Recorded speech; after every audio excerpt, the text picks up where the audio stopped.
ನಮಸ್ಕಾರ ಫ್ರೆಂಡ್ಸ್, ನಾನು ಶ್ವೇತಾ ರಾಜೇಂದ್ರನ್ ಮಾತಾಡ್ತಾ ಇರೋದು. ಲಕ್ಷ್ಮಿತಾ ರಾಯರ ಮಗಳು ಕನ್ನಡ ಯೂಟ್ಯೂಬ್ ಚಾನಲ್ಗೆ ತಮ್ಮೆಲ್ಲರಿಗೂ ಆತ್ಮೀಯವಾದ ಸ್ವಾಗತ.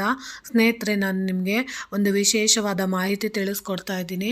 ಏನಪ್ಪ ಅಂತಂದರೆ ನೋಡಿ ಸ್ನೇಹಿತರೆ, ಇದೇ ಆಗಸ್ಟ್ 31ನೇ ತಾರೀಕು ಅಂದರೆ ನಾಳೆ ಇಲ್ಲ ನಾಡಿದ್ದು ಶನಿವಾರದ ದಿನ ನಿಮಗೆ ಇಲ್ಲಿ ವಿಶೇಷವಾಗಿ ಪ್ರದೋಷ ಪೂಜೆ ಇದೆ. ಶನಿ ಪ್ರದೋಷ ಇರೋದ್ರಿಂದ ಪ್ರತಿಯೊಬ್ಬರು ತಮ್ಮ ಕರ್ಮಗಳನ್ನು ಕಳ್ಕೊಬೇಕು ಅಂತ ಬಯಸುವಂಥವ್ರು ಖಂಡಿತವಾಗ್ಲೂ ನೀವು ಪ್ರತಿಯೊಬ್ಬರು ಕೂಡ ಗ್ರಹ ಬಾಧೆಗಳಿರೋರು, ಕುಜದೋಷಗಳಿರೋರು, ರಾಹುಕೇತು ಕಾಟಗಳಿರೋರು ಅಥವಾ ಅಂಗಾರಕ ದೋಷಗಳಿರೋವಂಥವ್ರು, ಸಾಡೆ ಸಾತಿ ನಡೆಯೋವಂಥವ್ರು ಪ್ರತಿಯೊಬ್ಬರು ಕೂಡ ನಾಳೆ ಇಲ್ಲ ನಾಡಿದ್ದು ಶನಿಮಾತ್ಮ ದೇವಸ್ಥಾನಕ್ಕೆ ಎಳ್ಳೆಣ್ಣೆನ ಖಂಡಿತವಾಗ್ಲೂ ತಗೊಂಡೋಗಿ ಕೊಡಿ. ಅದರಲ್ಲೂ ವಿಶೇಷವಾಗಿ ನಿಮಗೆ ಗ್ರಹ ಬಾಧೆಗಳು, ಮೃತ್ಯು ಕಂಟಕಗಳು, ಆರೋಗ್ಯ ಸಮಸ್ಯೆಗಳು, ಮದುವೆ ವಿಳಂಬ, ಸಂತಾನ ವಿಳಂಬ ಇಂಥವರು ಖಂಡಿತವಾಗ್ಲೂ ಶನಿ ಪ್ರದೋಷದ ಸಮಯದಲ್ಲಿ ಖಂಡಿತವಾಗ್ಲೂ ನೀವು ಶನಿಯ ದೇವಸ್ಥಾನಕ್ಕೆ ಇಲ್ಲ ಅಂದರೆ ಶಿವನ ದೇವಸ್ಥಾನಕ್ಕೆ ನಿಮ್ಮ ಕೈಯಾರೆ ನೀವು ಎಳ್ಳೆಣ್ಣೆನ ಅಭಿಷೇಕ ಮಾಡಿಸೋದ್ರಿಂದ, ಅದರಲ್ಲೂ ನಂದಿ ವಿಗ್ರಹಕ್ಕೆ ಅಥವಾ ಶಿವನ ವಿಗ್ರಹದ ಮುಂದೆ ನೀವು ದೀಪ ಹಚ್ಚೋದ್ರಿಂದ ಅಥವಾ ಅಭಿಷೇಕ ಮಾಡಿಸೋದ್ರಿಂದ ಖಂಡಿತವಾಗ್ಲೂ ನಿಮ್ಮ ಕಷ್ಟ ಕಾರ್ಪಣ್ಯಗಳು ಖಂಡಿತವಾಗ್ಲೂ ನಿವಾರಣೆ ಆಗೋದಕ್ಕೆ ಸಹಾಯ ಮಾಡಿಕೊಡುತ್ತೆ. ನೋಡಿ, ಯಾಕೆ ಇದನ್ನು ನಾನು ವಿಶೇಷ ಅಂತ ಹೇಳೋಕ್ಕೆ ಇಷ್ಟಪಡ್ತೀನಿ ಅಂದರೆ ನೋಡಿ, ಶ್ರಾವಣ ಮಾಸದ ಕಡೆಯ ಶನಿವಾರವೇ ಶನಿ ಪ್ರದೋಷ ಕೂಡ ಇದೆ. ಈ ವಿಶೇಷ ದಿನದಂದು ಈಶ್ವರನಿಗೆ ಪೂಜೆ ಮಾಡಿದರೆ ನಿಮ್ಮ ಇಷ್ಟಾರ್ಥಗಳು ನೆರವೇರುತ್ತವೆ. ಈ ದಿನ ಶಿವನ ಭಕ್ತರಿಗೆ ಇರುವ ಪ್ರಯೋಜನಗಳನ್ನು ತಿಳಿಯಿರಿ. ನೋಡಿ, ನಿಮಗೆ ಯಾರು ಶಿವನ ಆಶೀರ್ವಾದ ಬೇಕು, ನಮಗೆ ಮೃತ್ಯು ಕಂಟಕಗಳಿದೆ ಅದೆಲ್ಲ ನಿವಾರಣೆ ಆಗಬೇಕು, ನಮ್ಮ ಮನೆಯಲ್ಲಿ ಶುಭ ಕಾರ್ಯಗಳೆಲ್ಲ ನೆರವೇರಬೇಕು ಅಂತ ಬಯಸೋವಂಥವ್ರು ಖಂಡಿತವಾಗ್ಲೂ ನೀವು ಶ್ರಾವಣ ಮಾಸದಲ್ಲಿನ ಶನಿ ಪ್ರದೋಷ ತುಂಬ ವಿಶೇಷ ಎಂದು ಕೆಲವು ಶಾಸ್ತ್ರಗಳು ಸಹ ಹೇಳುತ್ತವೆ. ನೋಡಿ, ಅದನ್ನು ಯಾವ ರೀತಿ ಮಾಡಬೇಕು ಅನ್ನೋದನ್ನ ನಾನು ನಿಮಗೆ ತಿಳಿಸ್ಕೊಡ್ತಿದ್ದೀನಿ. ಖಂಡಿತವಾಗ್ಲೂ ಮಾಡ್ಕೊಳ್ಳಿ ಸ್ನೇಹಿತರೆ. ನೋಡಿ, ಶ್ರಾವಣ ಮಾಸದಲ್ಲಿನ ಶನಿ ಪ್ರದೋಷ ತುಂಬ ವಿಶೇಷ ಎಂದು ಕೆಲವು ಶಾಸ್ತ್ರಗಳು ಹೇಳುತ್ತವೆ. ಆಗಸ್ಟ್ ತಿಂಗಳ 31ರಂದು ಪ್ರದೋಷವಿದೆ. ಅಂದು ಶ್ರಾವಣ ಮಾಸದ ಕಡೆಯ ಶನಿವಾರ, ಪ್ರಮುಖವಾಗಿ ಅಂದು ಪುಷ್ಯ ನಕ್ಷತ್ರವಿದೆ. ಪುಷ್ಯ ನಕ್ಷತ್ರವು ಶನಿವಾರದಂದು ಬಂದಿರುವುದು ವಿಶೇಷವಾಗಿದೆ. ಈ ದಿನ ಪ್ರದೋಷ ಪೂಜೆ ಮಾಡಿದ್ದಲ್ಲಿ ವಿಶೇಷವಾದ ಫಲಗಳು ದೊರೆಯುತ್ತವೆ. ಲಯಕಾರಕನಾದ ಶಿವನು ಅತಿ ಕೋಪಿ. ಅಂತಹ ಶಿವನು ಸಹ ಎಲ್ಲವನ್ನು ಮರೆತು ಸಂತೋಷದಿಂದ ಕಾಲ ಕಳೆಯುತ್ತಾನೆ. ಆ ದಿನವೇ ಈ ಪ್ರದೋಷದ ದಿನ. ಶಿವಭಕ್ತರಿಗೆ ತೊಂದರೆ ಮಾಡಿದವರು ಹೆಚ್ಚಿನ ಕಷ್ಟ ನಷ್ಟಗಳನ್ನು ಜೀವನದಲ್ಲಿ ಅನುಭವಿಸುತ್ತಾರೆ. ಕಾರಣ ಶಿವದು ತನ್ನ ಭಕ್ತರ ಪರಾಧೀನ. ಶಿವನಿಂದನೆಗಿಂತನ ಶಿವನ ಭಕ್ತರನ್ನು ನೋಯಿಸಿದರೆ ಶಿವನಿಗೆ ಸಿಟ್ಟು ಬರುತ್ತದೆ. ತನ್ನ ಆರಾಧನೆ ಅಥವಾ ತಪಸ್ಸನ್ನು ಮೆಚ್ಚಿದ ಶಿವನು ನೀಡಿದ ವರಗಳು ವಿಶೇಷವಾದವುಗಳು. ರಾವಣ ಆಗಿರಬಹುದು, ಭಸ್ಮಾಸುರ ಆಗಿರಬಹುದು, ಚಂಡ ಪ್ರಚಂಡರೇ ಆಗಿರ್ಬೋದು, ತನ್ನ ಭಕ್ತರು ಕೇಳಿದ್ದನ್ನು ಇಲ್ಲವೆನ್ನದೆ ನೀಡುವ ದೈವ ಶಿವನೊಬ್ಬನೇ. ಅಂತಹ ಶಿವನು ಸಂತೋಷದಲ್ಲಿದ್ದಾಗ ಅವನನ್ನು ಪೂಜೆ ಮಾಡಿದಾಗ ಶುಭ ಫಲಗಳು ಒಲಿಯುವುದು ಶತಸಿದ್ಧ. ಪ್ರದೋಷ ಪೂಜೆಯನ್ನು ಮಾಡಿದರೆ ದೊರೆಯುವ ಶುಭ ಫಲಗಳ ಬಗ್ಗೆ ಕಥೆಯೊಂದಿದೆ. ಸೂತ ಪುರಾಣಿಕರೊಬ್ಬರು ಶೌನಕಾದಿ ಮುನಿಗಳಿಗೆ ಶನಿವಾರದಂದು ಪ್ರದೋಷ ಪೂಜೆಯ ಬಗ್ಗೆ ತಿಳಿಸುತ್ತಾರೆ. ನೋಡಿ, ಶನಿ ಪ್ರದೋಷ ಪೂಜೆಯ ಹಿಂದಿನ ಕಾರಣ. ಮಿಥಿಲಾ ಎಂಬುದು ಒಂದು ನಗರ. ಆ ನಗರದಲ್ಲಿ ಹಣಕಾಸಿನ ತೊಂದರೆ ಇಲ್ಲದೆ ಧನಿಕನೊಬ್ಬನು ಜೀವನ ನಡೆಸುತ್ತಿರುತ್ತಾನೆ. ತನ್ನ ಸುತ್ತಮುತ್ತಲಿನ ಮತ್ತು ಆತ್ಮೀಯ ಜನರು ಕಷ್ಟದಿಂದ ಜೀವನ ನಡೆಸುವುದು ಇವನಿಗೆ ಇಷ್ಟವಾಗದ ವಿಚಾರವಾಗಿರುತ್ತದೆ. ಆದ್ದರಿಂದ ಹಣಕಾಸಿನ ಸಹಾಯ ಮಾಡುವ ಬುದ್ಧಿ ಇವನಿಗಿರುತ್ತದೆ. ಇಷ್ಟಾದರೂ ಈ ದಂಪತಿಗಳಿಗೆ ಸಂತಾನ ಭಾಗ್ಯ ಇರುವುದಿಲ್ಲ. ಕೆಲವರ ಸಲಹೆಯಂತೆ ಶಿವನ ದರ್ಶನವನ್ನು ಮಾಡಲು ಕಾಶಿಗೆ ದಂಪತಿಗಳು ಆಗಮಿಸುತ್ತಾರೆ. ಕಾಶಿ ನಗರದ ತುಂಬ ಸಾಧು ಸಂತರ ದಂಡೆ ಇರುತ್ತದೆ. ಇವರ ಮಧ್ಯೆ ಗಂಗಾ ನದಿಯ ದಡದಲ್ಲಿ ವಿಶೇಷವಾದ ತೇಜಸ್ಸಿನಿಂದ ಕೂಡಿದ ಸಾಧು ಒಬ್ಬನು ದೇವರ ಜ್ಞಾನದಲ್ಲಿ ಮಗ್ನನಾಗಿರುತ್ತಾನೆ. ಆತನಿಗೆ ನಮಸ್ಕರಿಸಿ ಸಾಧುವು ಎಚ್ಚರವಾಗುವವರೆಗೂ ಅಲ್ಲಿಯೇ ಕುಳಿತಿರುತ್ತಾರೆ. ಇವರನ್ನು ಕಂಡ ಸಾಧು, ನನ್ನ ಬಳಿ ಈ ರೀತಿ ಕುಳಿತಿರುವ ನೀವು ಯಾರು? ನನ್ನಿಂದ ನಿಮಗೆ ಏನು ಆಗಬೇಕಾಗಿರೋ ಕೆಲಸ ಯಾವುದು ಎಂದು ಕೇಳುತ್ತಾನೆ. ಆಗ ದಂಪತಿಗಳು ತಮಗೆ ಸಂತಾನ ದೊರೆಯುವ ವ್ರತವೊಂದನ್ನು ತಿಳಿಸಿಕೊಡಬೇಕೆಂದು ಬೇಡಿಕೊಳ್ಳುತ್ತಾರೆ. ಆಗ ಸಾಧುವು, ಶನಿ ಪ್ರದೋಷವನ್ನು ಮಾಡಿದರೆ ನಿಮ್ಮ ಪಾಪಕರ್ಮಗಳು ಮರೆಯಾಗಿ ಒಳ್ಳೆಯ ಸಂತಾನ ಲಭಿಸುತ್ತದೆ ಎಂದು ತಿಳಿಸಿ ಮರೆಯಾಗುತ್ತಾನೆ. ನೋಡಿ, ಈ ರೀತಿ ಹೇಳ್ತಾರೆ. ಆಗ ಸಾಧುವಿನ ಸಲಹೆಯಂತೆ ಶನಿ ಪ್ರದೋಷವನ್ನು ಮಾಡಿದ ನಂತರ ಧನಿಕ ದಂಪತಿಗೆ ಸಂತಾನ ಲಭಿಸುತ್ತದೆ. ಆನಂತರ ಪ್ರತಿಯೊಂದು ಪ್ರದೋಷದ ದಿನವೂ ಶಿವನ ಪೂಜೆಯನ್ನು ಮಾಡಿ ಅಲ್ಲದೆ ತಮ್ಮ ಮನಸ್ಸಿಗೆ ಇಷ್ಟವೆನಿಸುವ ಎಲ್ಲ ರೀತಿಯ ಅನುಕೂಲತೆಗಳನ್ನು ಪಡೆಯುತ್ತಾರೆ. ಇದೇ ರೀತಿಯಲ್ಲಿ ದಶರಥ ಮಹಾರಾಜನ ಬಗ್ಗೆಯೂ ಒಂದು ಕಥೆ ಇದೆ. ಪ್ರಜೆಗಳನ್ನು ಪಾಲಿಸುವುದರಲ್ಲಿ ದಶರಥನಿಗೆ ಸಮಾನವಾದಂತಹ ಬೇರೊಬ್ಬ ರಾಜನಿರುವುದಿಲ್ಲ. ತನ್ನ ಪ್ರಜೆಗಳನ್ನು ತನ್ನ ಮಕ್ಕಳೆಂದು ಭಾವಿಸಿ ಪ್ರೀತಿ ವಿಶ್ವಾಸದಿಂದ ಕಾಪಾಡುತ್ತಿರುತ್ತಾನೆ. ಆದರೆ ಅನಿರೀಕ್ಷಿತವಾಗಿ ರಾಜ್ಯಕ್ಕೆ ಸತತವಾಗಿ ವಿಪತ್ತುಗಳು ಎದುರಾಗುತ್ತವೆ. ಆಗ ಯೋಚನೆಗಳಿಗೆ ಒಳಗಾದ ದಶರಥ ಮಹಾರಾಜನು ತಮ್ಮ ಕುಲಗುರುಗಳಾದ ದಶರಥ ಕುಲಗುರುವಿನಲ್ಲಿ ಇದರ ಬಗ್ಗೆ ವಿಚಾರಿಸುತ್ತಾನೆ. ಇದಕ್ಕೆ ಕಾರಣ ಶನಿದೇವನೆಂದು ತಿಳಿದು ಬರುತ್ತದೆ. ಆಗ ಕುಲಗುರುಗಳು ಶನಿ ಕಾಟದಿಂದ ತಪ್ಪಿಸಿಕೊಳ್ಳಲು ಏಕೈಕ ಮಾರ್ಗವೆಂದರೆ ಶನಿವಾರದಂದು ಬರುವ ಶನಿ ಪ್ರದೋಷದ ದಿನ ಪರಮೇಶ್ವರ ಮತ್ತು ಶಿವನ ಕುಟುಂಬವನ್ನು ಮನಸಾರೆ ಪೂಜಿಸುವುದು. ಈ ಮಾತನ್ನು ಕೇಳಿದ ದಶರಥನು ತನ್ನ ಕುಲಗುರುಗಳ ಸಹಾಯದಿಂದ ಅವರ ಉಪಸ್ಥಿತಿಯಲ್ಲಿ ಭಯ ಭಕ್ತಿಗಳಿಂದ ಪ್ರದೋಷ ಪೂಜೆಯನ್ನು ಆಚರಿಸುತ್ತಾನೆ. ಆನಂತರ ತನ್ನ ಸಾಮ್ರಾಜ್ಯಕ್ಕೆ ಒದಗಿದ ಎಲ್ಲ ಆತಂಕಗಳು ದೂರ ಮಾಡಲು ಶಕ್ತನಾಗುತ್ತಾನೆ. ಇದೇ ರೀತಿ ಶನಿ ಪ್ರದೋಷದೆಂದು ಶುಭ ಪೂಜೆಯನ್ನು ಮಾಡಿದಂತೆ ತಮ್ಮ ಜೀವನದಲ್ಲಿ ಎದುರಾಗುವುದ ಯಾವುದೇ ರೀತಿಯ ಕಷ್ಟ ನಷ್ಟಗಳು ಸುಲಭವಾಗಿ ದೂರವಾಗುತ್ತದೆ. ನೋಡಿ ಸ್ನೇಹಿತರೆ, ಈ ರೀತಿ ಇರೋದ್ರಿಂದ ಖಂಡಿತವಾಗ್ಲೂ ನೀವು ಕೂಡ ಶನಿ ಪ್ರದೋಷ ಪೂಜೆನ ಖಂಡಿತವಾಗ್ಲೂ ಮಾಡಿ. ಸಾಧ್ಯವಾದರೆ ಅವತ್ತಿನ ದಿನ ನೀವು ಶಿವನ ದೇವಸ್ಥಾನಕ್ಕೆ ಹೋಗಿ ಅಭಿಷೇಕಕ್ಕೆ ಸಾಧ್ಯವಾದಷ್ಟು ಎಳನೀರು ಮತ್ತು ಶ್ರೀಗಂಧ, ಅದರಲ್ಲೂ ನೀವು ಮಕ್ಕಳಾಗಬೇಕು ಅಂತ ಬಯಸುವಂಥ ದಂಪತಿಗಳು ಖಂಡಿತವಾಗ್ಲೂ ವಿಶೇಷವಾಗಿ ಪ್ರದೋಷದ ದಿನ ನೀವು ಬೆಳಗ್ಗೆಯಿಂದ ಉಪವಾಸ ಇದ್ದು ಸಂಕಲ್ಪ ಪೂಜೆ ಮಾಡಿಸ್ತೀನಿ ಅನ್ನೋರು ಉಪವಾಸನ ನೀವು ಇರ್ಬೋದು. ಅಕಸ್ಮಾತ್ ನಮಗೆ ಉಪವಾಸ ಇರೋಕ್ಕಾಗಲ್ಲ ಅನ್ನೋರು ಅವತ್ತಿನ ಸಂಜೆ ಅಂದರೆ ಸೂರ್ಯಾಸ್ತ ಇನ್ನೇನು ಸೂರ್ಯ ಮುಳುಗ್ತಾ ಇದ್ದಾನೆ ಅನ್ನೋ 1.5 ಗಂಟೆ ಮುಂಚಿತವಾಗಿ ನೀವು ಈ ಪೂಜೆನ ನೀವು ಮಾಡಿಸ್ಬೋದು. ಅದರಲ್ಲೂ ಮುಖ್ಯವಾಗಿ ನೀವು ಶಿವನ ದೇವಸ್ಥಾನಗಳಿಗೆ ಹೋಗಿ ಅಥವಾ ಶನಿ ಪ್ರದೋಷದ ವಿಶೇಷ ಪೂಜೆಗಳು ಶನಿಮಾತ್ಮ ದೇವಸ್ಥಾನಗಳಲ್ಲಿ ಮಾಡ್ತಾ ಇರ್ತಾರೆ.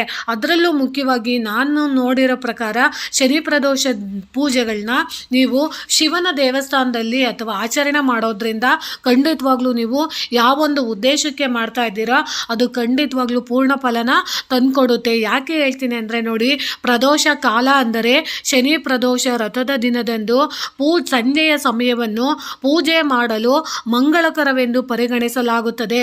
ಸೂರ್ಯಾಸ್ತದ 1.5 ಗಂಟೆಯ ಮೊದಲು ಭಕ್ತರು ಸ್ನಾನ ಮಾಡಿ ಪೂಜೆಗೆ ಸಿದ್ಧರಾಗಬೇಕು. ಸ್ನಾನದ ನಂತರ ಸಂಜೆಯ ಶುಭ ಮುಹೂರ್ತದಲ್ಲಿ ಪೂಜೆಯನ್ನು ಪ್ರಾರಂಭಿಸುತ್ತಾರೆ. ನೋಡಿ, ಈ ಬಾರಿ ಶನಿ ಪ್ರದೋಷದ ವ್ರತದ ಬಗ್ಗೆ ತಿಳಿದಿದೆಯಾ? ಹೇಗೆ ಆಚರಣೆ ಮಾಡಲಾಗುತ್ತದೆ ಎಂದರೆ ಪೂಜಾ ಸಮಯದ ಬಗೆಗಿನ ಸಂಪೂರ್ಣ ಮಾಹಿತಿಯನ್ನು ತಿಳಿಸಿಕೊಡುವುದು. ನೋಡಿ, ಪ್ರದೋಷ ವ್ರತ ಅಂದರೆ ಅಥವಾ ಪ್ರದೋಷ ಪೂಜೆ ಎಂದರೆ ಶಿವನ ಅಥವಾ ಶಿವ ಮತ್ತು ಪಾರ್ವತಿ ದೇವರಿಗೆ ಸಮರ್ಪಿತವಾದ ಜನಪ್ರಿಯ ಹಿಂದೂ ವ್ರತ. ಪ್ರದೋಷ ವ್ರತವನ್ನು ಕೃಷ್ಣ ಪಕ್ಷ ಮತ್ತು ಶುಕ್ಲ ಪಕ್ಷದ ತ್ರಯೋದಶಿ ತಿಥಿಯಲ್ಲಿ ಆಚರಿಸಲಾಗುತ್ತದೆ. ಆದ್ದರಿಂದ ಇದು ಹಿಂದೂ ಕ್ಯಾಲೆಂಡರ್ನಲ್ಲಿ ಪ್ರತಿ ತಿಂಗಳು 2 ಬಾರಿ ಬರುತ್ತದೆ. ಈ ಬಾರಿಯೂ ಪ್ರದೋಷ ವ್ರತ ವ್ರತವು ಆಗಸ್ಟ್ 31ರಂದು ಬಂದಿದೆ. ಈ ರೀತಿ ಈ ಶನಿವಾರ ಶನಿ ಪ್ರದೋಷ ವ್ರತ ಆಚರಣೆಯನ್ನು ಮಾಡಲಾಗುತ್ತದೆ. ಪ್ರದೋಷ ವ್ರತ ಎಂದರೇನು? ಹಿಂದಿಯಲ್ಲಿ ಪ್ರದೋಷ ಎಂಬ ಪದದ ಅರ್ಥ ಸಂಜೆಗೆ ಸೇರುವುದು ಅಥವಾ ಸಂಬಂಧಿಸುವುದು ಅಥವಾ ರಾತ್ರಿಯ ಮೊದಲ ಭಾಗ ಎಂಬುದಾಗಿದೆ.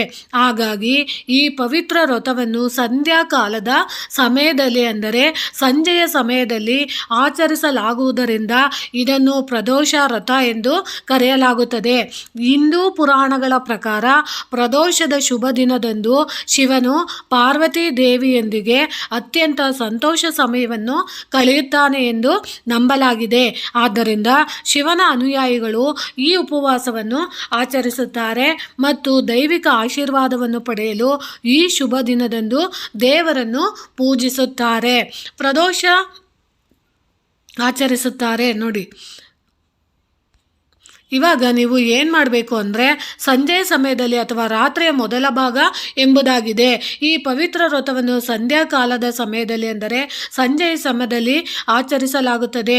ಇದನ್ನು ಪ್ರದೋಷ ವ್ರತ ಎಂದು ಕರೆಯಲಾಗುತ್ತದೆ. ಹಿಂದೂ ಪುರಾಣದ ಪ್ರಕಾರ ಪ್ರದೋಷದ ಶುಭ ದಿನದಂದು ಶಿವನು ಪಾರ್ವತಿ ದೇವಿಯೊಂದಿಗೆ ಅತ್ಯಂತ ಸಂತೋಷದ ಸಮಯವನ್ನು ಕಳೆಯುತ್ತಾನೆ ಎಂದು ಹೇಳಲಾಗಿದೆ. ಪ್ರದೋಷ ವ್ರತಾಚರಣೆಗಳು ಮತ್ತು ಪೂಜೆಗಳು. ಪ್ರದೋಷದ ದಿನದಂದು ಸಂಧ್ಯಾಕಾಲದಲ್ಲೆಂದರೆ ಸೂರ್ಯೋದಯ ಮತ್ತು ಸೂರ್ಯಾಸ್ತದ ಸ್ವಲ್ಪ ಮುಂಚಿನ ಸಮಯವನ್ನು ಮಂಗಳಕರವೆಂದು ಪರಿಗಣಿಸಲಾಗುತ್ತದೆ. ಎಲ್ಲ ಪ್ರಾರ್ಥನೆಗಳು ಮತ್ತು ಪೂಜೆಗಳನ್ನು ಈ ಸಮಯದಲ್ಲಿ ಮಾಡಲಾಗುತ್ತದೆ. ಸೂರ್ಯಾಸ್ತಕ್ಕೆ 1 ಗಂಟೆ ಮುಂಚಿತವಾಗಿ ಭಕ್ತರು ಸ್ನಾನ ಮಾಡಿ ಪೂಜೆಗೆ ಸಿದ್ಧರಾಗುತ್ತಾರೆ. ಬಳಿಕ ಪೂಜೆಯನ್ನು ನಡೆಸಲಾಗುತ್ತದೆ. ಅಲ್ಲಿ ಶಿವನನ್ನು, ಪಾರ್ವತಿ, ಗಣೇಶ, ಕಾರ್ತಿಕ ಮತ್ತು ನಂದಿಯನ್ನು ಪೂಜಿಸಲಾಗುತ್ತದೆ. ಕೆಲವರು ಶಿವನನ್ನು ಪವಿತ್ರ ಕಲಶದಲ್ಲಿ ಪೂಜಿಸುತ್ತಾರೆ. ಈ ಕಲಶವನ್ನು ದರ್ಬೆ ಹುಲ್ಲಿನ ಮೇಲೆ ಇರಿಸಲಾಗುತ್ತದೆ. ಅದರ ಮೇಲೆ ಕಮಲದ ಹೂ ಇಟ್ಟು ಅದನ್ನು ನೀರಿನಿಂದ ತುಂಬಿ ಪೂಜೆ ಮಾಡಲಾಗುತ್ತದೆ. ಇನ್ನೂ ಕೆಲವು ಸ್ಥಳಗಳಲ್ಲಿ ಶಿವಲಿಂಗದ ಪೂಜೆಯನ್ನು ಸಹ ನಡೆಸಲಾಗುತ್ತದೆ. ಸ್ವಲ್ಪ ಮುಂಚಿನ ಸಮಯವನ್ನು ಮಂಗಳಕರವೆಂದು ಪೂಜಿಸಲಾಗುತ್ತದೆ. ನೋಡಿ, ಈಗ ನೀರಿನಿಂದ ಕಳಸನ ಇಟ್ಟಿರ್ತಾರೆ, ಶಿವನೆಂದು ಕಲಶದಲ್ಲಿ ಪೂಜಿಸುತ್ತಾರೆ. ಈ ಕಲಶವನ್ನು ದರ್ಬೆ ಹುಲ್ಲಿನ ಮೇಲೆ ಇರಿಸಲಾಗುತ್ತದೆ. ಅದರ ಮೇಲೆ ಕಮಲದ ಹೂವು ಇಟ್ಟು ಅದನ್ನು ನೀರಿನಿಂದ ತುಂಬಿ ಪೂಜೆ ಮಾಡಲಾಗುತ್ತದೆ. ಇನ್ನೂ ಕೆಲವು ಸ್ಥಳಗಳಲ್ಲಿ ಶಿವಲಿಂಗದ ಪೂಜೆಯನ್ನು ಸಹ ನಡೆಸಲಾಗುತ್ತದೆ. ಶಿವಲಿಂಗಕ್ಕೆ ಹಾಲು, ಮೊಸರು ಮತ್ತು ತುಪ್ಪದಿಂದ ನೈವೇದ್ಯ ಮಾಡಲಾಗುತ್ತದೆ. ಪೂಜೆಯ ಬಳಿಕ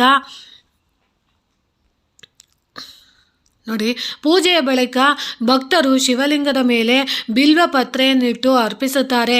ಕೆಲವರು ಶಿವನ ಚಿತ್ರಕ್ಕೂ ಪೂಜೆ ಮಾಡುತ್ತಾರೆ. ಪ್ರದೋಷ ವ್ರತದ ದಿನದಂದು ಬಿಲ್ವ ಎಲೆಗಳನ್ನು ಅರ್ಪಿಸುವುದು ಅತ್ಯಂತ ಮಂಗಳಕರವೆಂದು ನಂಬಲಾಗಿದೆ.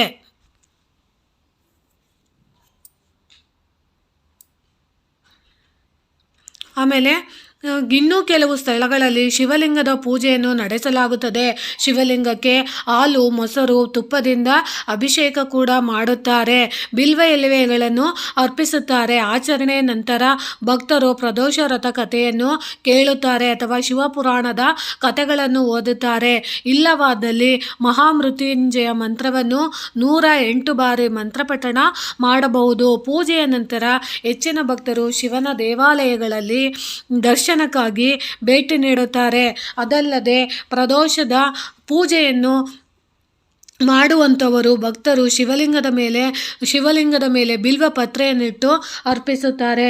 ಕೆಲವರು ಚಿತ್ರಕ್ಕೂ ಕೂಡ ಪೂಜೆ ಮಾಡುತ್ತಾರೆ. ಇದೇ ರೀತಿ ಮಹಾಮೃತ್ಯುಂಜಯ ಮಂತ್ರವನ್ನು 108 ಬಾರಿ ಜಪಿಸುತ್ತಾರೆ.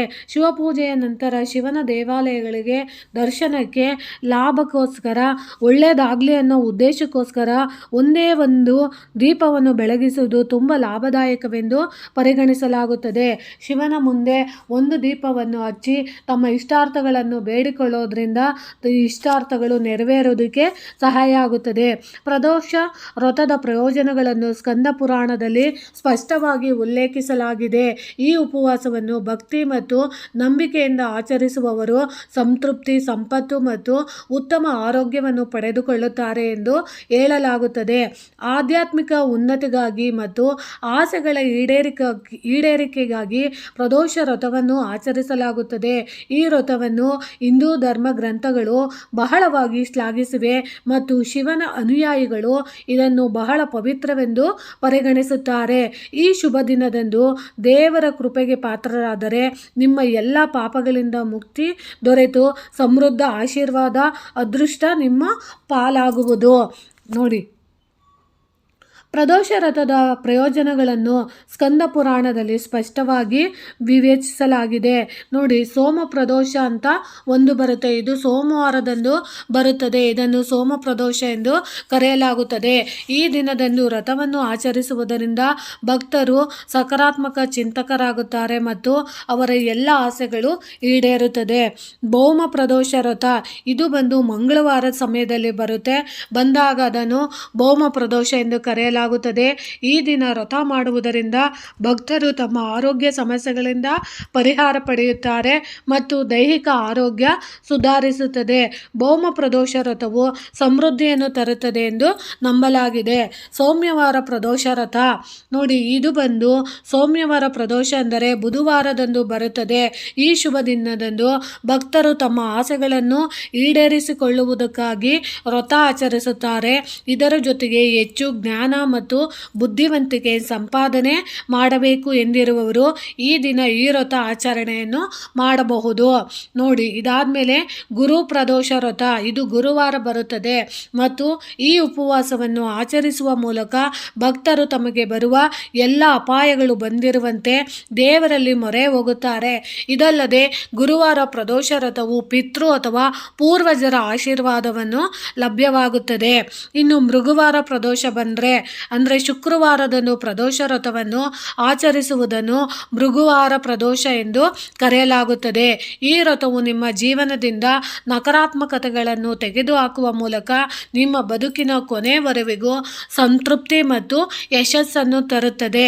ಇನ್ನು ಶನಿ ಪ್ರದೋಷ, ಶನಿವಾರದಂದು ಬರುವ ಶನಿ ಪ್ರದೋಷ ವ್ರತವನ್ನು ಎಲ್ಲ ಪ್ರದೋಷ ವ್ರತಗಳಲ್ಲಿ ಬಹಳ ಮುಖ್ಯವೆಂದು ಪರಿಗಣಿಸಲಾಗಿದೆ. ಈ ದಿನದಂದು ವ್ರತವನ್ನು ಆಚರಿಸುವ ವ್ಯಕ್ತಿಯು ತನ್ನ ಕಳೆದು ಹೋದ ಸಂಪತ್ತನ್ನು ಮತ್ತೆ ಪಡೆಯಲು ಸಾಧ್ಯವಾಗುತ್ತದೆ. ಜೊತೆಗೆ ಉದ್ಯೋಗದಲ್ಲಿ ಬಡ್ತಿಯನ್ನು ಪಡೆಯುತ್ತಾನೆ. ನೋಡಿ, ಇನ್ನು ಭಾನುವಾರ ಪ್ರದೋಷ ವ್ರತ ಇದ್ದರೆ ಇದು ಭಾನುವಾರದಂದು ಬರುತ್ತದೆ ಮತ್ತು ಭಾನುವಾರದ ಪ್ರದೋಷ ವ್ರತದ ಪ್ರಯೋಜನವೇನೆಂದರೆ ಭಕ್ತರು ಈ ದಿನದಂದು ಉಪವಾಸವನ್ನು ಆಚರಿಸುವ ಮೂಲಕ ದೀರ್ಘಾಯುಷ್ಯ ಮತ್ತು ಮನಸ್ಸಿಗೆ ಶಾಂತಿಯನ್ನು ಪಡೆಯುತ್ತಾರೆ. ನೋಡಿ ಸ್ನೇಹಿತರೆ, ಈ ರೀತಿ ಪ್ರದೋಷ ಪೂಜೆಗಳು ಇಷ್ಟೆಲ್ಲ ವಿಶೇಷವಾಗಿ ಕೂಡಿರುತ್ತದೆ. ಈ ಪ್ರದೋಷ ದಿನಗಳಲ್ಲಿ ನಾವು ಖಂಡಿತವಾಗ್ಲೂ ನಿಮ್ಮ ಸುತ್ತಮುತ್ತ ಇರುವಂಥ ಶಿವನ ದೇವಸ್ಥಾನಗಳಿಗೆ, ಅದರಲ್ಲೂ ನಿಮಗೆ ಸಂತಾನ ಪ್ರಾಪ್ತಿ ಆಗಬೇಕು ಅಂತ ಬಯಸುವಂಥವ್ರು ಖಂಡಿತವಾಗ್ಲೂ ಎಳನೀರನ್ನು ನೀವು ಅಭಿಷೇಕಕ್ಕೆ ತಗೊಂಡೋಗಿ ಕೊಡಿ. ಅದರಲ್ಲೂ ಮುಖ್ಯವಾಗಿ ನೀವು ವಿಭೂತಿನ ನೀವು ತಗೊಂಡೋಗಿ ಭಸ್ಮ ಅಂತಾರೆ ವಿಭೂತಿನ, ಅದನ್ನು ನೀವು ಶಿವಲಿಂಗಕ್ಕೆ ಅಭಿಷೇಕ ಮಾಡಿಸಿ ಆ ಶಿವಲಿಂಗಕ್ಕೆ ನೀವು ಅಭಿಷೇಕ ಮಾಡಿಸಿದಂತಹ ತೀರ್ಥ ಸೇವನೆಯನ್ನು ನೀವು ಮಾಡೋದ್ರಿಂದ ಖಂಡಿತವಾಗ್ಲೂ ಗರ್ಭಕೋಶದಲ್ಲಿ ಯಾವುದೇ ರೀತಿ ತೊಂದರೆಗಳಿದ್ರೂ ಅದು ನಿವಾರಣೆ ಆಗಿ ಒಳ್ಳೆ ಸಂತಾನ ಪ್ರಾಪ್ತಿ ಆಗುತ್ತೆ. ಇಲ್ಲ ಎಳನೀರು ಅಭಿಷೇಕ ಮಾಡಿಸಿ ಆ ಅಭಿಷೇಕ ಮಾಡಿದಂಥ ತೀರ್ಥ ಸೇವನೆಯನ್ನು ಮಾಡೋದ್ರಿಂದ ಖಂಡಿತವಾಗ್ಲೂ ಅತ್ಯುತ್ತಮವಾದ ಸಂತಾನ ಪ್ರಾಪ್ತಿ ಆಗುತ್ತದೆ. ಅದರಲ್ಲೂ ಮುಖ್ಯವಾಗಿ ನೀವು ದಂಪತಿಗಳ ಸಮೇತ ನೀವು ವಿಭೂತಿ ಕುಂಕುಮಾರ್ಚನೆ ಮಾಡಿಸಿ ಅಥವಾ ವಿಭೂತಿಯಲ್ಲಿ ನೀವು ಅರ್ಚನೆ ಮಾಡಿಸಿದಂತಹ ವಿಭೂತಿನ ತಂದು ಪ್ರತಿದಿನ ನೀವು ಮನೆಯಲ್ಲಿ ನಿಮ್ಮ ಹಣೆಯ ಮೇಲೆ ಭಸ್ಮಧಾರಣೆ ಮಾಡ್ಕೊಳ್ಳೋದ್ರಿಂದ ಖಂಡಿತವಾಗ್ಲೂ ನಮ್ಮ ದೇಹದಲ್ಲಿರುವಂಥ ನೆಗೆಟಿವಿಟಿ ಇದ್ದರೆ, ಯಾವುದಾದ್ರೂ ನಮ್ಮ ದೇಹದಲ್ಲಿ ನಮಗೆ ಶತ್ರುಗಳ ಕಾಟದಿಂದನೋ ಅಥವಾ ಮಾಟ ಮಂತ್ರದ ಪ್ರಯೋಗಗಳಿಂದ ನಮಗೇನಾದ್ರೂ ಕಷ್ಟ ಆಗ್ತಾ ಇದ್ದರೆ ಅಂಥ ಕಷ್ಟಗಳೆಲ್ಲ ಹೋಗೋದಕ್ಕೆ ಅದು ಸಹಾಯ ಮಾಡಿಕೊಡುತ್ತೆ. ಅದರಲ್ಲೂ ಮುಖ್ಯವಾಗಿ ಮೃತ್ಯು ಕಂಟಕಗಳಿದೆ, ಅಪಮೃತ್ಯು ಕಂಟಕಗಳಿರೋ ಅಂಥವರು ಖಂಡಿತವಾಗ್ಲೂ ಶನಿ ಪ್ರದೋಷ ದಿನ ಶನಿ ದೇವಸ್ಥಾನಗಳಿಗೆ ಹೋಗಿ ಭಸ್ಮ ಅಂದರೆ ವಿಭೂತಿಲಿ ನೀವು ಅರ್ಚನೆ ಮಾಡಿಸೋದ್ರಿಂದ ಖಂಡಿತವಾಗ್ಲೂ ಮೃತ್ಯು ಕಂಟಕಗಳು ದೂರ ಆಗುತ್ತೆ. ಅದರಲ್ಲೂ ನೀವು ಮುಖ್ಯವಾಗಿ ಎಳನೀರಿನ ಜೊತೆ ಬಿಲ್ವಪತ್ರೆನೂ ಕೂಡ ನೀವು ಅರ್ಚನೆ ಮಾಡಿಸೋದ್ರಿಂದ ಖಂಡಿತವಾಗ್ಲೂ ಯಾವುದೇ ರೀತಿ ದೋಷಗಳಿದ್ರೂ, ಮನೆಯಲ್ಲಿ ಜಗಳ ಮನಸ್ತಾಪಗಳಿದ್ರೂ ಅದೆಲ್ಲ ನಿವಾರಣೆ ಆಗೋದಕ್ಕೆ ಅವತ್ತಿನ ದಿನ ಪ್ರದೋಷ ಪೂಜೆ ತುಂಬ ವಿಶೇಷವಾದದ್ದು. ಅದರಲ್ಲೂ ಮುಖ್ಯವಾಗಿ ನೀವು ಕಪ್ಪು ಎಳ್ಳನ್ನು ನೀವು ಅವತ್ತಿನ ದಿನ ಅಭಿಷೇಕಕ್ಕೆ ತಗೊಂಡೋಗಿ ಅಭಿಷೇಕ ಮಾಡಿಸೋದ್ರಿಂದ ಖಂಡಿತವಾಗ್ಲೂ ಖಂಡಿತವಾಗ್ಲೂ ನಮ್ಮಲ್ಲಿರೋಂಥ ಶನಿ ದೋಷಗಳಿದ್ದರೆ ಅದೆಲ್ಲ ನಿವಾರಣೆ ಆಗುತ್ತೆ. ಅದರಲ್ಲೂ ನೀವು ಮುಖ್ಯವಾಗಿ ಶನಿ ಪ್ರದೋಷ ದಿನ ಶನಿ ದೇವಸ್ಥಾನಗಳಿಗೆ ಹೋಗೋಕ್ಕಾಗಲಿಲ್ಲ ಅನ್ನೋರು, ಶಿವನ ದೇವಸ್ಥಾನಕ್ಕೆ ಹೋಗೋಕ್ಕಾಗಲ್ಲ ಅನ್ನೋರು ಶನಿ ದೇವಸ್ಥಾನಕ್ಕೆ ಹೋಗುವಾಗ ನಿಮ್ಮ ಮನೆಯಲ್ಲಿ ಒಂದು ತಾಮ್ರದ ಕಬ್ಬಿಣದ ಬಾಂಡ್ಲಿನ ನೀವು ತಗೋಬೇಕಾಗುತ್ತೆ. ಆ ಕಬ್ಬಿಣದ ಬಾಂಡ್ಲಿಗೆ ನೀವು ಸಾಧ್ಯವಾದಷ್ಟು ಶುದ್ಧವಾದ ಎಳ್ಳೆಣ್ಣೆನ ನೀವು ತಗೊಂಡು ಆ ಬಾಂಡ್ಲಿಯ ಒಳಗಡೆ ಹಾಕಿ ಅದರಲ್ಲಿ ನಿಮ್ಮ ಮನೆಯಲ್ಲಿರುವಂಥ ಪ್ರತಿಯೊಬ್ಬ ಸದಸ್ಯರು ಕೂಡ ಅದರಲ್ಲಿ ನಿಮ್ಮ ಮುಖನ ನೋಡಿಕೊಂಡು ಅದನ್ನು ತದನಂತರ ನೀವು ಶನಿಯ ದೇವಸ್ಥಾನಗಳಿಗೆ ಹೋಗಿ ನೀವೇ ಸ್ವತಃ ಅಭಿಷೇಕನ ಮಾಡಿಸೋದ್ರಿಂದ ಶನಿ ದೋಷಗಳು ಯಾವುದೇ ಇದ್ದರೂ ಅದು ನಿರ್ಮೂಲ ಆಗುತ್ತೆ. ಅದರಲ್ಲೂ ಮುಖ್ಯವಾಗಿ ನವಗ್ರಹಗಳಿರುವಂಥ ಶಿವನ ನವಗ್ರಹಗಳು ದೇವಸ್ಥಾನ ಇರುತ್ತಲ್ಲ, ಅಲ್ಲಿ ಶನಿಯ ವಿಗ್ರಹ ಇರೋದಕ್ಕೆ ನೀವು ಅಭಿಷೇಕನ ಮಾಡಿಸ್ಬೋದು. ಅಥವಾ ಸ್ವತಃ ನೀವು ನಿಮ್ಮ ಕೈಯಾರೆ ಮಾಡುವಂಥ ಅನುಕೂಲ ಕೆಲವೊಂದು ದೇವಸ್ಥಾನಗಳಲ್ಲಿರುತ್ತೆ. ಅಂಥ ದೇವಸ್ಥಾನಗಳಲ್ಲಿ ಸ್ವತಃ ನೀವೇ ಅಭಿಷೇಕನ ಮಾಡಿ, ಅದರಲ್ಲೂ ಮುಖ್ಯವಾಗಿ ಮನೆಯ ಯಜಮಾನ ಇರ್ತಾನಲ್ಲ, ಅಂದರೆ ನಿಮ್ಮ ಮನೆಯಲ್ಲಿರೋಂಥ ಮಾವಂದ್ರಿರ್ಬೋದು, ಅಣ್ಣಂದ್ರಿರ್ಬೋದು, ಗಂಡಂದ್ರಿರ್ಬೋದು, ಅಂಥದ್ದು ನೀವು ಗಂಡಂದ್ರ ಕೈಯಲ್ಲಿ ಅಥವಾ ಮನೆಯ ಯಜಮಾನ್ರ ಕೈಯಲ್ಲಿ ನೀವು ಅಭಿಷೇಕ ಮಾಡಿಸೋದ್ರಿಂದ ಖಂಡಿತವಾಗ್ಲೂ ಮನೆಯಲ್ಲಿರೋ ಅಂಥ ಯಾವುದೇ ನವಗ್ರಹಗಳ ದೋಷಗಳಿರ್ಬೋದು, ಸಾಡೆ ದೋಷಗಳಿರ್ಬೋದು, ಅದೆಲ್ಲ ಖಂಡಿತವಾಗ್ಲೂ ನಿವಾರಣೆ ಆಗೋದಕ್ಕೆ ಅದು ಪೂರಕವಾಗಿ ಸಹಾಯ ಮಾಡಿಕೊಡುತ್ತೆ. ಅದರಲ್ಲೂ ಮುಖ್ಯವಾಗಿ ನೀವು ನಾಡಿದ್ದು ದಿನ ಶಿವನ ದೇವಸ್ಥಾನಗಳಿಗೆ ಭಿಕ್ಷುಕರಿಗೆ ನೀವು ದಾನ ಮಾಡೋದ್ರಿಂದ, ಅದರಲ್ಲೂ ನೀವು ಎಳ್ಳಿನ ಉಂಡೆಗಳನ್ನ ನೀವು ದಾನವಾಗಿ ಕೊಡೋದ್ರಿಂದ, ಅಥವಾ ನಿಮ್ಮ ಕೈಯಲ್ಲಿರೋ ಅಂತಹ ಆಹಾರನ ನೀವು ಅವತ್ತಿನ ದಿನ ಶನಿ ದೇವಸ್ಥಾನಗಳಲ್ಲಿ ನೀವು ದಾನವಾಗಿ ಕೊಡೋದ್ರಿಂದ, ಅಥವಾ ಅಂಗವಿಕಲರಿಗೆ ನೀವು ನಿಮ್ಮ ಕೈಯಲ್ಲಿರೋಷ್ಟು ದುಡ್ಡನ್ನು ನೀವು ದಾನವಾಗಿ ಕೊಡುವಂಥದ್ದು ಮಾಡೋದ್ರಿಂದ ಖಂಡಿತವಾಗ್ಲೂ ಸಾಡೆ ದೋಷಗಳಿದ್ದರೆ ಖಂಡಿತವಾಗ್ಲೂ ನಿವಾರಣೆ ಆಗುತ್ತೆ. ಅದರಲ್ಲೂ ನೀವು ಶಿವನ ದೇವಸ್ಥಾನಗಳ ಮುಂದೆ ಇರುವಂಥ ಭಿಕ್ಷುಕರಿಗೆ, ನಿರ್ಗತಿಕರಿಗೆ ಅವತ್ತಿನ ದಿನ ನೀವು ಕುಡಿಯೋದಕ್ಕೆ ಹಾಲಿರ್ಬೋದು, ಹಣ್ಣಿರ್ಬೋದು, ಅಥವಾ ಎಳನೀರನ್ನ ಕೊಡೋದಿರ್ಬೋದು, ಅಥವಾ ನೀವು ಆಹಾರನ ನೀವು ದಾನವಾಗಿ ಕೊಟ್ಟಿದ್ದೆ ಆದರೆ ನಿಮ್ಮಲ್ಲಿರೋಂಥ ಯಾವುದೇ ದೋಷಗಳಿದ್ರೂ, ಗ್ರಹಗತಿಗಳಿಂದ ಬರೋಂಥ ದೋಷಗಳಿದ್ದರೆ ಅದೆಲ್ಲ ನಿವಾರಣೆ ಆಗುತ್ತೆ. ಈ ರೀತಿ ನೀವು ಶನಿ ಪ್ರದೋಷನ ಆಚರಣೆನ ನೀವು ಮಾಡ್ಬೋದು. ಅದರಲ್ಲೂ ಮುಖ್ಯವಾಗಿ ನೀವು ಶನಿ ಪ್ರದೋಷಕ್ಕೆ ವಿಶೇಷವಾಗಿ ನೋಡಿ, ನಾನು ಕಂಡಿರೋ ಮಟ್ಟಿಗೆ ಕೆಲವೊಂದು ದೇವಸ್ಥಾನಗಳಲ್ಲಿ ನೇರವಾಗಿ ಅಭಿಷೇಕನ ನೀವು ಮಾಡ್ಬೋದು.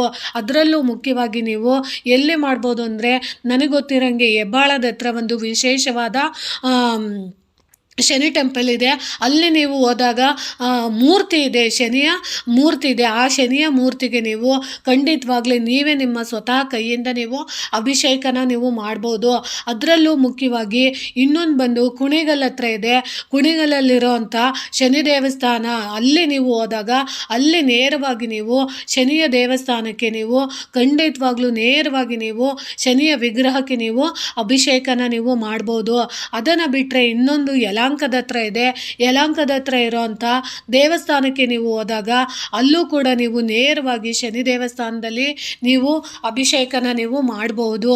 ಈ ರೀತಿ ಇರೋವಂಥ ದೇವಸ್ಥಾನಗಳನ್ನ ನೀವು ಹುಡುಕಿ ಎಲ್ಲಿ ಶನಿ ದೇವಸ್ಥಾನಗಳಿದೆಯೋ ಅಲ್ಲಿ ನೇರವಾಗಿ ನೀವು ಅಭಿಷೇಕನ ಮಾಡಿಸೋದ್ರಿಂದ ಖಂಡಿತವಾಗ್ಲೂ, ಅದರಲ್ಲೂ ಶುದ್ಧವಾದ ಎಳ್ಳೆಣ್ಣೆಯಿಂದ ನೀವು ಅಭಿಷೇಕನ ಮಾಡಿಸೋದ್ರಿಂದ ಖಂಡಿತವಾಗ್ಲೂ ಈ ಶನಿ ಪ್ರದೋಷ, ಅದರಲ್ಲೂ ಈ ಶ್ರಾವಣ ಮಾಸದಲ್ಲಿ ಇರೋವಂಥ ಶನಿ ದೋಷನ ನೀವು ಪರಿಹಾರ ಮಾಡ್ಕೊಳ್ಳೋಕ್ಕೆ ನೀವು ಈ ಪರಿಹಾರನ ಖಂಡಿತವಾಗ್ಲೂ ಮಾಡ್ಕೊಳ್ಳಿ. ತುಂಬ ವಿಶೇಷವಾದದ್ದು. ಇದನ್ನು ನೀವು ಮಾಡ್ಕೊಳ್ಳೋದ್ರಿಂದ ಎಂಥದ್ದೇ ದೋಷಗಳಿದ್ರೂ ಅದೆಲ್ಲ ನಿವಾರಣೆ ಆಗುತ್ತೆ ಅಂತ ತಿಳಿಸ್ತೀನಿ. ಸ್ನೇಹಿತರೆ, ಈ ಮಾಹಿತಿ ನಿಮಗೆ ಇಷ್ಟ ಆಗಿದ್ದರೆ ದಯವಿಟ್ಟು ನನ್ನ ಚಾನಲ್ನ ಸಬ್ಸ್ಕ್ರೈಬ್ ಮಾಡ್ಕೊಂಡು ನೋಡಿ, ಹೆಚ್ಚೆಚ್ಚು ವಿಡಿಯೋನ ಶೇರ್ ಮಾಡಿ ಮತ್ತು ಲೈಕ್ ಮಾಡಿ. ಹೊಸದಾಗಿ ಯಾರಾದರೂ ನೋಡ್ತಿದ್ರೆ ದಯವಿಟ್ಟು ಸಬ್ಸ್ಕ್ರೈಬ್ ಮಾಡ್ಕೊಂಡು ನೋಡಿ ಅಂತ ತಿಳಿಸ್ತೀನಿ. ಪ್ರೀತಿಯ ಧನ್ಯವಾದಗಳು ಸ್ನೇಹಿತರೆ.